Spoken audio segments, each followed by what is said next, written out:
안녕하세요. 책 읽어주는 여친입니다. 제가 그 3주 전에 업로드했던 피천득님의 인연이 업로드하는 과정에서 오류가 발생했더라고요. 그래서 제가 편집한 분량의 3분의 1만 올라갔더라고요. 네. 그래서 오늘은 나머지 올라가지 않은 부분을 편집해서 올리려고 하다가 그냥 처음부터 쭉 다 업로드 하려고요. 음. 이번에는 제대로 업로드 되리라 기대해 보면서 오늘 책 속의 한 줄입니다.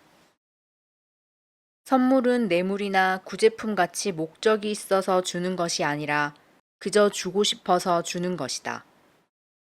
구태여 목적을 찾는다면 받는 사람을 기쁘게 하는 것이다. 선물은 포샤가 말하는 자애와 같이 주는 사람도 기쁘게 한다.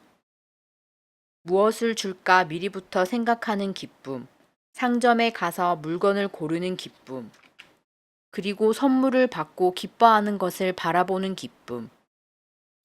인편이나 우편으로 보내는 경우에는 받는 사람이 기뻐하는 것을 상상하여 보는 기쁨.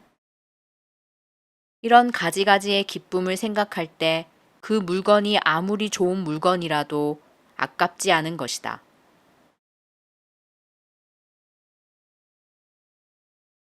그럼 재밌게 들어주세요. 선물. 꽃은 좋은 선물이다. 장미, 백합, 히아신스, 카네이션. 나는 많은 꽃 중에서 카네이션을 골랐다. 그가 좋아하는 분홍 카네이션 5송이와 아스파라거스 2가지를 사가지고 거리로 나왔다. 그는 향기가 너무 짙은 꽃을 좋아하지 않는다. 첫 아기를 낳은 젊은 엄마와 같이 웃는 낯으로 가끔 하얀 케이프를 두른 양종이에 쌓인 꽃을 들여다보며 걸었다. 누가 나보고 어디 가느냐고 물으면 나는 우리 아기 100일 날은 내일 모레예요 라고 대답하였을 것이다. 그러면 그는 무슨 소린지도 모르고 그저 웃고 지나갈 것이다. 선물은 뇌물이나 구제품 같이 목적이 있어서 주는 것이 아니라 그저 주고 싶어서 주는 것이다. 구태여 목적을 찾는다면 받는 사람을 기쁘게 하는 것이다. 선물은 포샤가 말하는 자애와 같이 주는 사람도 기쁘게 한다. 무엇을 줄까 미리부터 생각하는 기쁨, 상점에 가서 물건을 고르는 기쁨, 그리고 선물을 받고 기뻐하는 것을 바라보는 기쁨, 인편이나 우편으로 보내는 경우에는 받는 사람이 기뻐하는 것을 상상하여 보는 기쁨. 이런 여러 가지의 기쁨을 생각할 때 그 물건이 아무리 좋은 물건이라도 아깝지 않은 것이다. 선물을 받는 순간의 기쁨도 크지만은 선물을 푸는 순간의 기쁨이 있다. 이 기쁨을 길게 연장시키기 위하여 나는 언젠가 작은 브로치 하나를 싸서 또 싸서 상자에 넣고 그 상자를 더 큰 상자에 넣고 그 상자를 또 더 큰 상자에 넣어 누구에게 준 적이 있다. 남에게 주는 물건들이 다 좋은 물건이 되는 것은 아니다. 양담배를 피우는 사람에게 양담배를 함부로 주는 것은 돈으로 2, 3천 원 주는 것이나 다름이 없다. 그러나 늘 진로 소주를 먹는 사람에게 조니워커 한 병은 선물이 되는 것이다. 백청 한 항아리는 선물이 되어도 설탕 한 포대는 선물이 될 수 없다. 와이셔츠가 아니라 넥타이가 좋은 선물이 된다.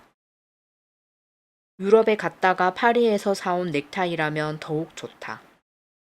촌 부인에게 광목 한 통이 비단보다 더 필요하기는 하겠지만 양단 저고리 한 감이 정말 선물이 되는 것이다. 내가 가난한 탓인지 1년에 12번 와이셔츠를 갖다 주는 사람들이 있다. 양말을 받을 때도 있다. 선물은 아름다운 물건이라야 한다. 진주 목걸이, 다이아 반지, 댄스할 때 흔들릴 팔찌, 이런 사치품들도 좋은 선물이다. 그러나 선물은 뇌물이 아니므로 그 가치는 그 물건의 가격과 정비례되지 않는다.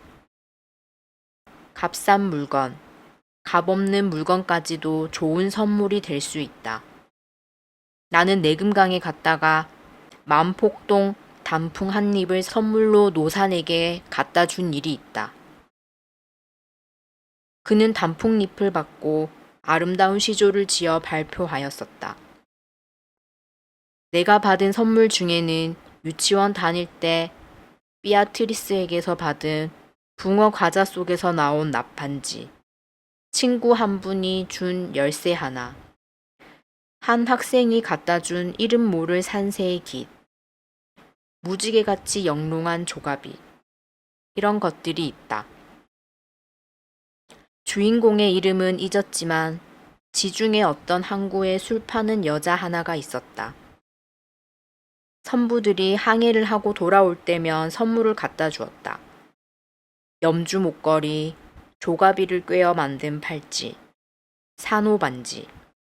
그 선부들은 다음번에 이 항구에 왔을 때 그 여자가 자기가 갖다 준 선물을 몸에 지니고 있지 않으면 매우 섭섭해하였다.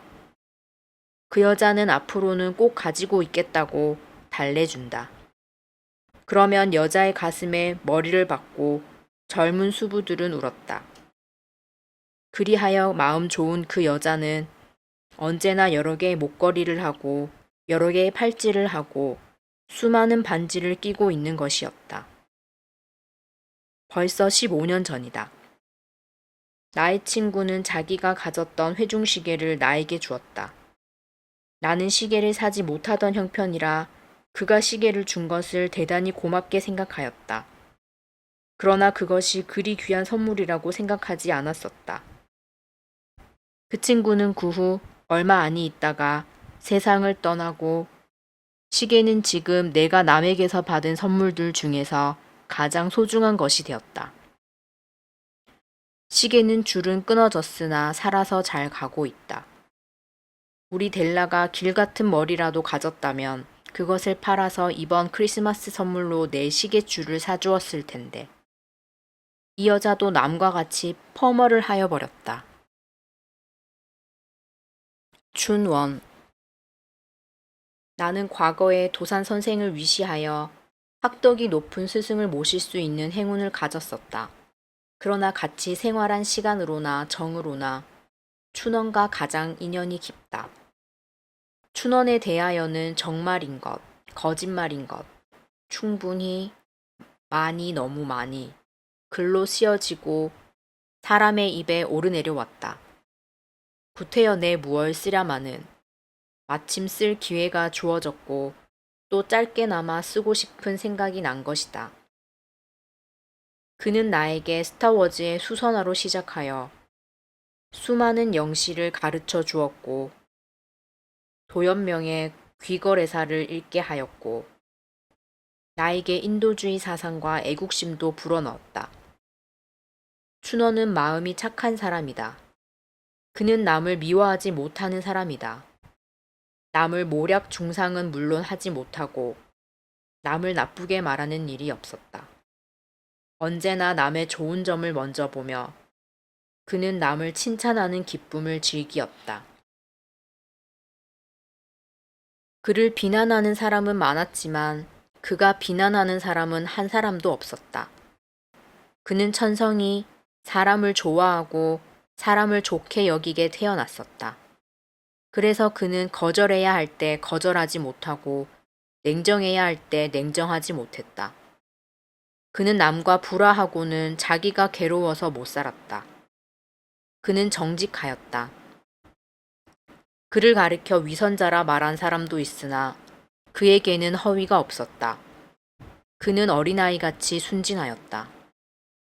누가 자기를 칭찬하면 대단히 좋아하였다. 소년시대부터 그의 명성은 그 누구보다도 높았지만 그는 교태가 없었다. 나는 3년 이상이나 한 집에 살면서도 거만하거나 텃세를 부리는 것을 본 일이 없다. 자기의 지식이나 재주를 자인하면서도 덕이 부족하다고 느끼며 높은 인격에 비하면 재주라는 것은 대수롭지 않은 것이라고 하였다. 그는 평범하고 자연스러운 것을 좋아하였다. 그가 가장 사랑하는 자기 작품은 가실이었다. 그리고 그가 가장 좋아하는 주인공도 가실이었다. 그는 글을 수월하게 썼다.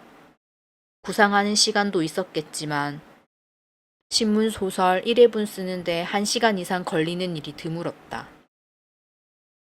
써내려간 원고를 고치는 일은 별로 없었다. 그의 원고는 누구의 것보다도 깨끗한 것일 것이다. 그리고 읽기에도 그 흐름이 순탄하다. 그의 일생은 병의 불연속성이었다. 그러나 그는 낡아 빠지거나 시들지 않았었다. 마음이 평화로워서 그랬을 것이다. 그는 싱싱하고 윤택하고 5월의 잉어 같았다. 그를 대하는 사람은 어느 나라 사람이나 어떤 계급의 사람이거나 늙은이나 젊은이나 다들 한없이 매력을 느꼈다. 그의 화제는 무궁무진하고 신선한 흥미가 있었다. 그와 같이 종교, 철학, 문학에 걸쳐 해박한 교양을 가진 분은 매우 드물 것이다. 그는 신부나 승려가 될 사람이었다. 동경 유학 시절에 길가의 관상쟁이가 그를 보고 출가할 상이나 눈썹이 탁해서 속세에 산다고 하였다. 그는 욕심이 적은 사람이었다. 30 이후로는 중류 이상의 생활을 하였으나 살림살이는 부인이 하였고 자기는 그때 돈으로 매일 약 2원의 용돈이 있으며 만족하였다. 한 번은 내가 어떤 가을 서광사로 갔다가 춘원이 혼자 와 계셨다. 그때 그에게는 가진 돈이 10전밖에는 없었다. 거리에 나왔다가 문득 오고 싶어서 왔다는 것이었다. 그는 산을 좋아하였다. 여생을 산에서 보내셨더라면 얼마나 좋았을까. 그는 안타깝게도 크나큰 과오를 범하였었다. 1937년 감옥에서 세상을 떠났더라면 얼마나 다행한 일이었을까. 지금 와서 그런 말은 해서 무엇하리. 그의 인간미, 그의 문학적 업적만을 길이 찬양하기로 하자. 그가 나에게 준 많은 편지들을 나는 잃어버렸다. 지금 기억되는 대목 중에 하나는 기쁜 일이 있으면 기뻐할 것이나 기쁜 일이 있더라도 기뻐할 것이 없고 슬픈 일이 있더라도 슬퍼할 것이 없느니라. 항상 마음이 광풍제월 같고 행운 유수와 같을지어다. 섹스피어. 오는 4월 23일은 섹스피어가 출생한 지 400년이 되는 날이다. 우리가 흔히 듣는 인도를 내놓을지언정 섹스피어는 안 내놓겠다고 한 칼라일의 말은 인도가 독립할 것을 예상하고 한 말은 아니요. 섹스피어의 문학적 가치가 영국이 인도에서 향유하던 막대한 정치적, 경제적 가치보다도 더 큰 것이라는 것을 말하였던 것이다. 섹스피어를 가리켜 천신만혼이라고 부르기도 하고 한 그루의 나무가 아니요 삼림이라고 지적한 사람도 있다. 우리는 그를 통하여 수많은 인간상을 알게 되며 숭고한 영혼에 부딪히는 것이다. 그를 감상할 때 사람은 신과 짐승의 중간적 존재가 아니요 신 자체라는 것을 느끼게 된다. 그는 나를 몰라도 나는 언제나 그의 이야기를 들을 수 있다. 이런 점에서 그는 세대를 초월한 영원한 존재이다. 그의 이야기를 듣는 데는 노력이 요구된다. 그러나 큰 돈이 드는 것도 아니요. 부자연스러운 웃음을 웃어야 하는 것도 아니다. 마음 내키는 때 책만 펴면 햄릿, 폴스타프, 애련한 오피리아, 속세에 티끌이 없는 순수한 미란다, 무던한 마음씨를 느끼게 하는 코델리아, 지혜로우면서도 남성이 되어 버리지 않은 포샤, 멜로디와 향기로 창조한 엘리엘이 금시 살아서 뛰어나오는 것이다. 섹스피어는 때로는 속되고 조야하고 수다스럽고 상스럽기까지 하다. 그러나 그 바탕은 사랑이다. 그의 글 속에는 자연의 아름다움, 풍부한 인정미, 영롱한 이미지, 그리고 유머와 아이러니가 넘쳐 흐르고 있다. 그를 읽고도 비인간적인 사람은 적을 것이다. 한여름밤의 꿈, 마음이 드시는 대로, 템페스트 같은 극을 좋아하는 사람은 마음이 나빠도 한도가 있는 것이다. 민주국가의 지도자가 되려는 사람은 모름지기 섹스피어를 읽어야 할 것이다. 콜리지는 그를 가리켜 아마도 인간성이 창조한 가장 위대한 천재라고 예찬하였다.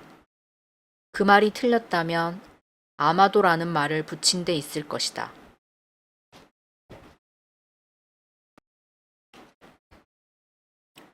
로버트 프로스트. 미국 현대의 최대 시인 로버트 프로스트는 1874년생이다. 그러니까 금년이 100년이 되는 해다.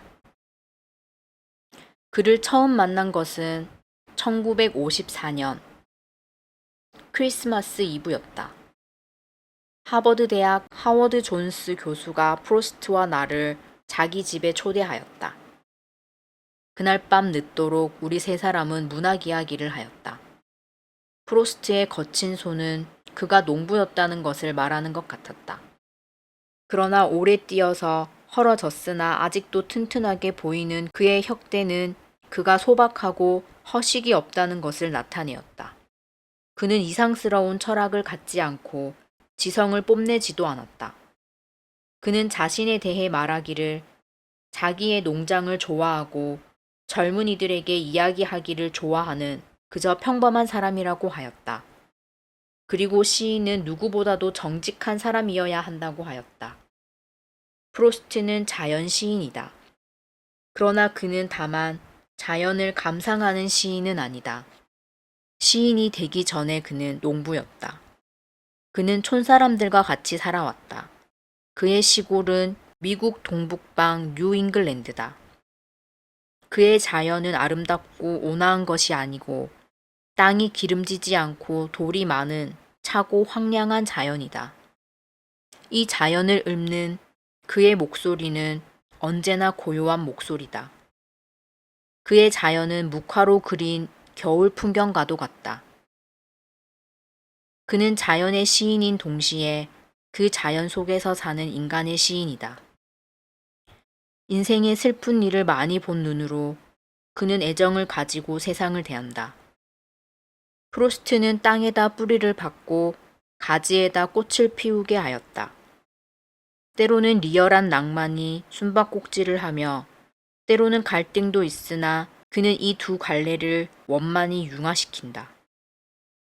프로스트는 순진하고 소박한 시인이다. 그의 말은 쉬운 동사를 쓰며 형용사를 많이 쓰지 않는다. 그리고 자기가 믿는 바를 독자에게 강요하지 않으며 자기와 같이 진리의 기쁨을 누리자고 친절한 초대를 한다. 그의 시를 읽을 때면 마음이 놓이는 친구와 이야기를 나누는 것 같다.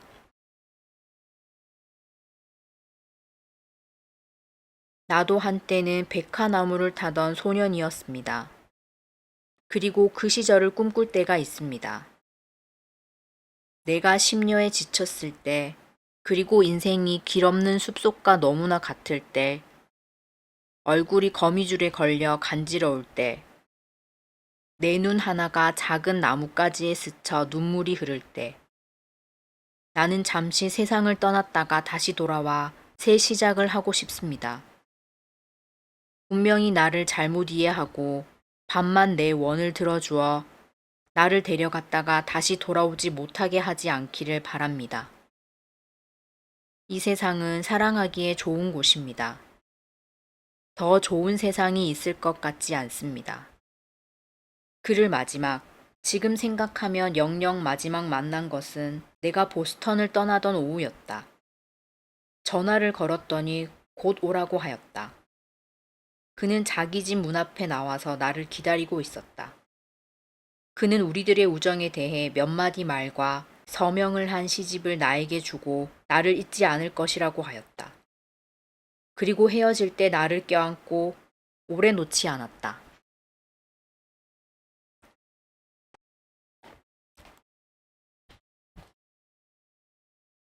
찰스 램. 나는 위대한 인물에게서 매력을 느끼지 못한다. 나와의 유사성이 너무나 없기 때문인가 보다.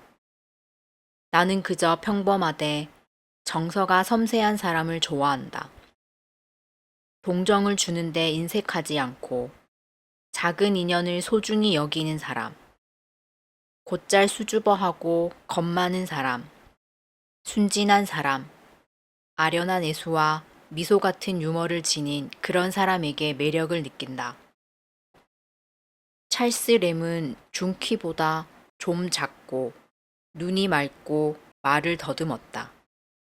술을 잘하고 담배를 많이 피우고 친구와 이야기하는 것을 좋아하였다. 그는 남에게서 정중하게 대접받는 것을 싫어하였고 자기를 뽐내는 일이 없었다. 그는 역경에서도 인생을 아름답게 보려 하였다. 램은 두뇌가 총명하고 가세가 넉넉하지 못한 집 아이들이 가는 유명한 자선학교 크라이스트 호스피털에서 7년간 수학하였다. 그 후 그렇게도 가고 싶은 옥스퍼드 대학에 진학하지 못하고 잠깐 남해상해를 거쳐 1792년 동인도 회사에 취직하여 1825년까지 30여 년 회계 사무원 노릇을 하였다.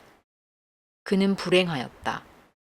발작성 정신병을 앓는 누님을 보호하면서 일생을 독신으로 지냈다. 그는 2번 여성에게 애정을 느낀 일이 있다. 그 중에 한 여성은 꿈속의 아이들, 환상에 나오는 앨리스이다. 꿈속의 아이들은 응석도 부리고 애교도 떨다가 매정하게도 이런 말을 하고 사라져버린다. 우리들은 앨리스의 아이가 아닙니다. 당신의 아이도 아닙니다. 아예 아이가 아닙니다. 우리들은 아무것도 아닙니다.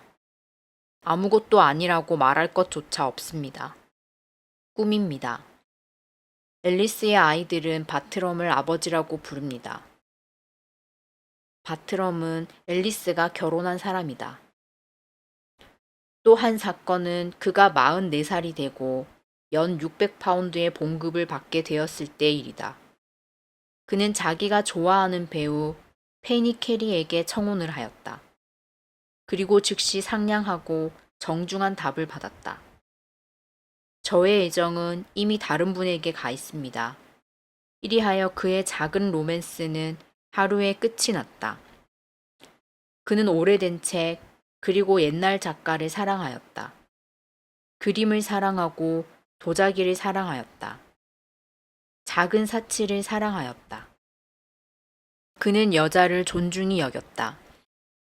그의 수필 현대에 있어서의 여성에 대한 예의에 나타난 찬양은 영문학에서도 매우 드문 예라 하겠다. 그는 자기 아이는 없으면서 모든 아이들을 사랑하였다. 어린 굴뚝 청소부들도 사랑하였다. 그들이 웃을 때면 램도 같이 웃었다. 그는 일생을 런던에서 살았고 그 도시가 주는 모든 문화적 혜택을 탐구하였다. 런던은 그의 대학이었다. 그러나 그는 런던의 상업면을 싫어하였다. 정치에도 전혀 관심이 없었다. 자기 학교, 자기 회사, 극장, 배우들, 거지들, 뒷골목 술집, 책사, 이런 것들의 작은 이야기를 끝없는 로맨스로 엮은 것이 그의 엘리아의 수필들이다. 그는 램이라는 자기 이름을 향하여 나의 행동이 너를 부끄럽게 하지 않기를 나의 고운 이름이여 라고 하였다. 그는 양과 같이 순결한 사람이었다.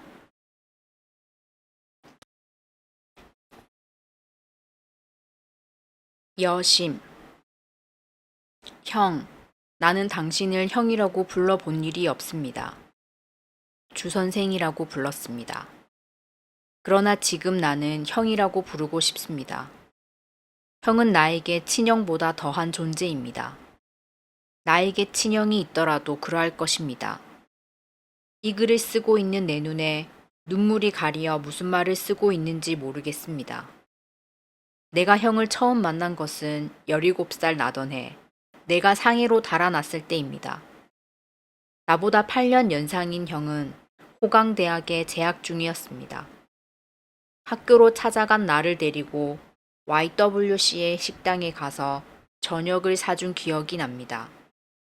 나는 상해 시내에 방을 얻고 고등학교에 다니게 되었습니다. 형은 주말이면 기숙사에서 나와서 나하고 영화 구경을 갔습니다. 그때 글로리아 스완슨이란 여배우를 그렇게 좋아했습니다. 중국 음식점에 가서 저녁도 잘 사 먹었습니다. 육당의 108번뇌를 같이 읽은 것은 사천로에 있는 어떤 광동 음식점이었습니다. 형이 나를 보고 영화 구경하고 저녁 사 먹을 돈만 있으면 돈 걱정 안 하고 살아도 된다고 말한 것이 기억납니다. 대학에 있어서의 형은 특대생이었고 영자신문 주간이요. 대학 토론회 때 학년 대표요. 마닐라 극동 올림픽에 중국 대표로 출전하여 우승한 적도 있습니다. 형은 나의 이상적 인물이요. 그리고 모든 학생의 흠모의 대상이었습니다. 형의 앨범 첫 페이지에는 도산 선생의 사진이 있었고 그 밑에는 나의 존경하는 선생님이라고 쓰여 있었습니다. 형은 3.1운동 당시 등사판 신문, 독립신문을 만들다가 감옥살이를 하고 북경 보인대학에 재직하고 있을 시절 항일 사상이 있다 하여 일본 영사관 유치장에서 모진 고생을 겪기도 했습니다. 형은 상해대학을 마친 후 중국인 국적 여권을 가지고 미국으로 가서 스탠퍼드 대학에 다녔습니다. 그 후 귀국하여 신동아를 편집하였습니다. 그때부터 나하고 방을 얻어 같이 살았습니다. 겨울 아침에 형은 우물에 가서 물을 길어오고 나는 난로에 불을 지폈습니다. 추운 아침 물을 길러 가는 것이 힘이 든다고 나더러 불을 지피라고 그랬습니다. 이 무렵 노산, 청정 같은 분들이 늘 놀러 왔습니다. 당신이 가정을 갖게 되고 내가 상해로 다시 가게 될 때까지 몇 해간을 이 하숙 저 하숙으로 같이 돌아다녔습니다. 당신의 잘 알려진 작품 사랑 손님과 어머니의 어느 부분은 나와 우리 엄마의 에피소드였습니다. 형이 상해 학생 시절에 쓴 개밥, 인력거꾼 같은 작품은 당신의 인도주의적 사상에 입각한 작품이라고 봅니다. 형은 정에 치우치는 작가입니다. 수필 미운 간호부에서 보는 바와 같이 형은 몰인정을 가장 미워합니다. 내가 북경으로 형을 찾아갔을 때 북해 공원에서 밤이 어두워 가는 것을 잊고 긴긴 이야기를 하였지요. 그때 조지프 콘레드 이야기를 한 것이 기억납니다. 형은 나에게 있어 테니슨의 아더 헬름과 같은 존재, 그대가 좋아하는 식구를 여기에 적습니다. 어떠한 운명이 오든지 내 가장 슬플 때 나는 느끼나니 사랑을 하고 사랑을 잃은 것은 사랑을 아니한 것보다 낫습니다. 형은 한 중국 여동학과 이루지 못할 사랑을 하였습니다. 그리고 여심이라는 아호를 지었습니다. 타고 남은 마음이라고.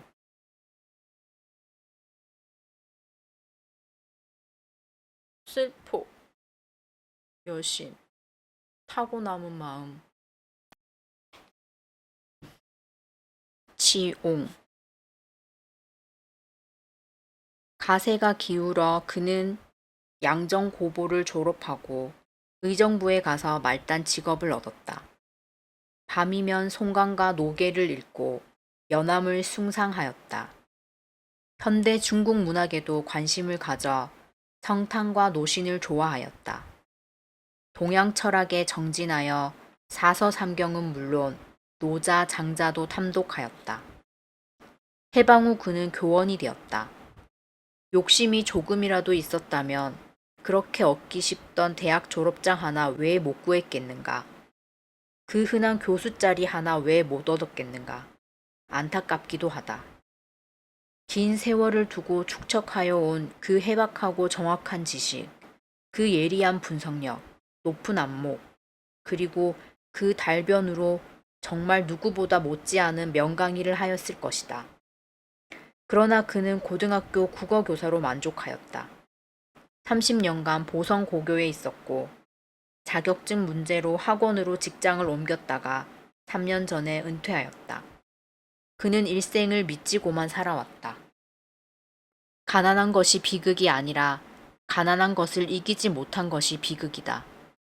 그의 말대로 살아왔다. 굶지 않고 살아도 마실 수 있는 가난이면 그것으로 충분하였다. 한 칸 방이라도 겨울에 춥지만 않으면 되고 방 안에 있는 센티멘탈 가치 외에는 아무것도 아닌 그런 물건들을 사랑하며 그는 살아왔다. 그는 단칸방 안에 한 우주를 갖고 있었다. 그는 불운을 원망하는 일이 없었고 인정미에 감사하며 늘 행복에 겨워서라고 한다. 그는 정으로 사는 사람이다. 서리같이 찬 그의 이성이 정의 용해되면서 살아왔다. 세속과의 타협이 아니라 정의 용해되면서 살아왔다. 때로는 경류 같다가도 대개로 그의 심경은 호수 같다. 자존심이 강한 그는 자기를 치졸하다고도 하고 비겁하다고도 한다. 그것은 위선도 아니요 허위도 아니다. 치용의 근본 사상은 유교다. 그는 삼강오륜을 지키며 살아온 사람이다. 고 조지훈 선생을 가리켜 마지막 선비라고 부른 이가 있었다. 치용은 지훈 이후에도 아직도 남아있는 그리고 미래에도 있을 선비 중 한 사람일 것이다. 그는 고의가 다 된 노학자이지만 때에 있어서는 젊은이보다 오히려 더 현대적이다. 늙어서 젊은이와 거리가 생김은 세대의 차이가 아니라 늙기 전의 나를 이름이다 라고 그는 말한다. 그렇다. 문화 전통을 계승하면서도 현대적이다. 벽을 부숴라. 드높은 창공이 얼마나 시원하리. 윤호영이 중학 1학년 때 학생 문예란에 발표하였던 시구다. 선자였던 파인 김동환 선생은 그의 시 3편을 굳고 칭찬하였다. 그는 소년 시절에 몇 편의 시를 발표한 후 40년간 글을 별로 쓰지 않았고 한 번도 내놓지 않았다. 1959년 현대문학의 수필, 측상락을 처음 발표하고 1972년 수필문학이 창간된 이래 주로 이 전문지에 경이적 수량의 걸작들을 계속 써냈다. 대기만성이란 말은 글을 두고 있는 말인가 한다. 나는 글을 보고 치용이 5년 전에 죽었더라면 큰일 날 뻔했소 하고 농담을 한 일이 있다. 근래 그와 나는 자주 만났다. 갑자기 전화를 걸고 귀거래나 덕수궁에서 만나자고 한다. 마음에 드는 글이 쓰여진 것이다. 그는 집안 살림살이 같은 잡담을 하다가 좀 개면적은 웃음을 웃으면서 안 호주머니에서 원고를 꺼낸다. 그는 이때 가장 생의 환희를 느끼는 것 같이 보였다. 한 뭉텅이 꺼내 놓는 수도 있었다. 그리고는 나에게 읽어주기 시작한다. 신바람이 나기 시작하면 옆에 있는 사람들에게 민망할 정도로 큰 소리로 폭포수같이 읽어내려간다. 소심한 내가 참다 못해 가만을 연발해도 그는 들은 채도 아니한다. 다 읽고 나서 정말 내 눈치를 살피는 것이다. 이대로 주어도 될까? 물론 대개가 일품이다. 그의 수필의 소재는 다양하다. 그는 무슨 제목을 주어도 글다운 글을 단시간에 써낼 수 있다. 이런 것을 작가의 역량이라고 하나 보다. 평범한 생활에서 얻은 신기한 발견, 특히 독서에서 오는 풍부하고 심각한 체험이 그에게 많은 이야깃거리를 제공한다. 그리고 이 소득은 그가 타고난 예민한 정서, 예리한 관찰력, 놀랄만한 상상력, 그리고 그 기억력의 산물이다. 옷같이 고루 다듬어진 수필들이 참으로 많고 많다. 염소, 비원의 가을, 찰밥, 달밤, 소녀, 소창, 봄, 방망이 깎던 노인, 산, 생활의 정, 아적 독서론 등은 그 중에서도 걸작이다. 금강석같이 빛나는 대목들이 헤아릴 수 없을 만큼 많다. 염소라는 수필에 그리고 주인이 저를 흥정하고 있는 동안은 주인 옆에 온순하게 충실히 기다리고 서 있듯, 그리고 길가에 버려 있는 무청 시래기 옆에 세워두면 다투어 푸른 잎을 뜯어먹듯, 그리고 다시 끌고 가면 먹던 것을 놓고 총총히 따라가듯. 또 문득 유원한 영겁을 느끼게 하는 비원의 가을의 구절. 위대한 사람은 시간을 창조해 나가고 범상한 사람은 시간에 실려간다. 그러나 한가한 사람이란 시간과 마주 서 있어 본 사람이다. 또 조약돌 같은 인생. 다시 조약돌을 손에 쥐고 만져본다. 부드럽고 매끄럽다. 옥도 아닌 것을, 구슬도 아닌 것을. 그러나 옥이면 별것이요, 구슬이면 별것이냐. 곱고 깨끗한 것이 부드럽게 내 손에 쥐어지면 그것이 곧 옥이요 구슬이지. 그의 수필에서 우리는 전통 문화에 대한 지식을 배우고 읽어 내려가는 동안에 향수를 느낀다. 그 글에는 작은 사물에 대한 깊이 있는 음미가 있고 종종 현실을 암시하는 경구도 있다. 감격적이고 때로는 감상적이 되기도 한다. 그러나 그는 자제할 줄 안다.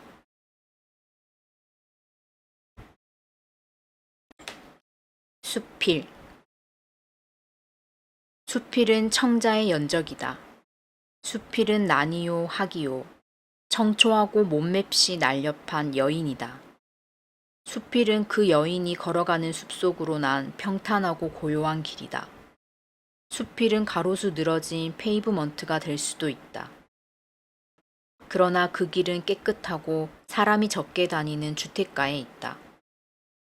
수필은 청춘의 글이 아니요 36살 중년 고개를 넘어선 사람의 글이며 정열이나 심오한 지성을 내포한 문학이 아니요 그저 수필가가 쓴 단순한 글이다. 수필은 흥미는 주지만은 읽는 사람을 흥분시키지는 아니한다. 수필은 마음의 산책이다. 그 속에는 인생의 향취와 여운이 숨어 있는 것이다. 수필의 색깔은 황홀찬란하거나 진하지 아니하며 검거나 희지 않고 퇴락하여 추악하지 않고 언제나 오나우미하다. 수필의 빛은 비둘기빛이거나 진주빛이다. 수필이 비단이라면 반짝거리지 않는 바탕에 약간의 무늬가 있는 것이다. 그 무늬는 읽는 사람의 얼굴에 미소를 띠게 한다. 수필은 한가하면서도 나태하지 아니하고 속박을 벗어나고서도 산만하지 않으며 찬란하지 않고 우아하며 날카롭지 않으나 산뜻한 문학이다. 수필의 재료는 생활 경험, 자연 관찰 또는 사회 현상에 대한 새로운 발견, 무엇이나 다 좋을 것이다. 그 재재가 무엇이든지 간에 쓰는 이의 독특한 개성과 그때의 무드에 따라 누에의 입에서 나오는 액이 고치를 만드는 듯이 수필은 쓰여지는 것이다. 수필은 플룻이나 클라이맥스를 필요로 하지 않는다. 가고 싶은 대로 가는 것이 수필의 행로이다. 그러나 차를 마시는 것과 같은 이 문학은 그 방향을 갖지 아니할 때에는 수돗물같이 무미한 것이 되어버리는 것이다. 수필은 독백이다. 소설가나 극작가는 때로 여러 가지 성격을 가져보아야 된다. 섹스피어는 햄릿도 되고 폴로니아스 노릇도 한다. 그러나 수필과 램은 언제나 찰스 램이면 되는 것이다. 수필은 그 쓰는 사람을 가장 솔직히 나타내는 문학 형식이다.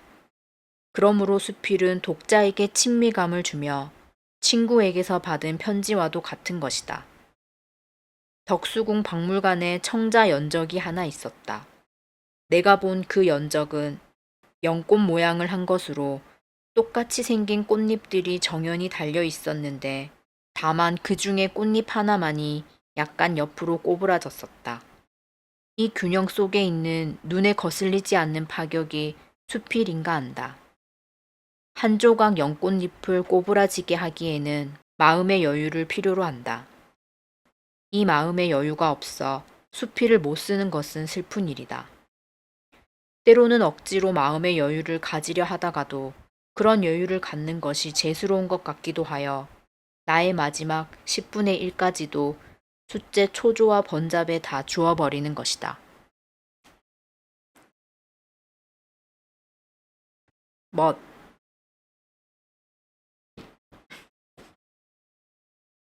골프채를 휘두른 채 떠가는 볼을 멀리 바라보는 포즈.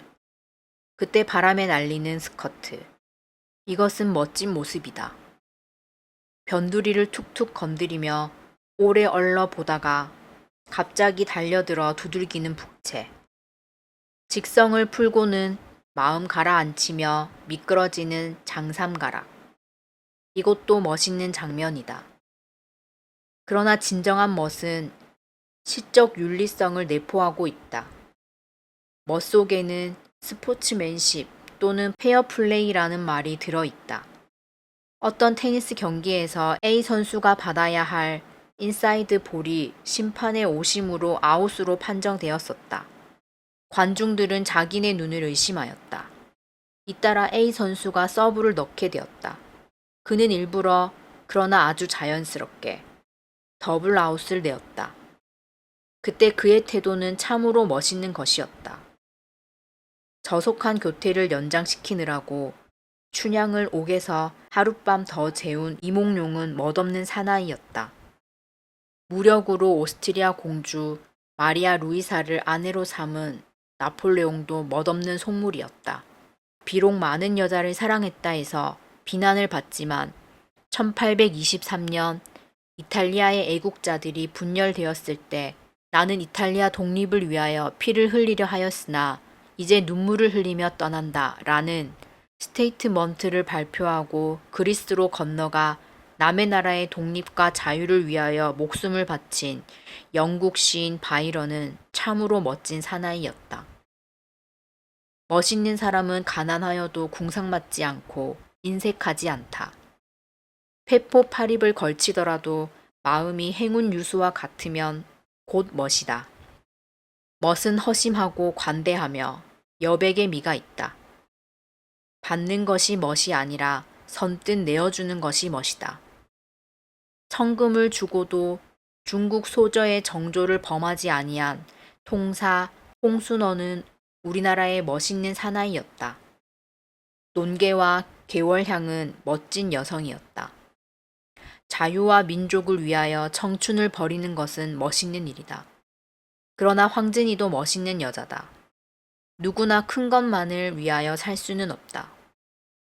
인생은 오히려 작은 것들이 모여 이루어지는 것이다. 강원도 어느 산골에서였다. 키가 크고 늘씬한 젊은 여인이 물동이를 이고 바른 손으로 물동이 전면에서 흐르는 물을 휘뿌리면서 걸어오고 있었다. 그때 또 하나의 젊은 여인이 저편 지름길로부터 나오더니 쏴리를 머리에 얹으며 물동이를 받아 이려 하였다. 물동이를 인 먼저 여인은 마중 나온 여인의 머리에 놓인 따리를 얼른 집어 던지고 다시 손으로 동이에 흐르는 물을 쓸며 뒤도 아니 돌아보고 지름길로 걸어 들어갔다. 마중 나왔던 여인은 웃으면서 따리를 집어들고 뒤를 따랐다. 이 두 여인은 동서가 아니면 아마 신우 올케였을 것이다. 그들은 비너스와 사이카보다 멋이 있었다. 멋있는 사람은 멋있는 행동을 하는 사람이다. 그리고 이런 작고 이름 지을 수 없는 멋 때문에 각박한 세상도 살아갈 수 있는 것이다. 나는 이 광경을 바라다 보고 인생은 살만한 것이라고 생각한다.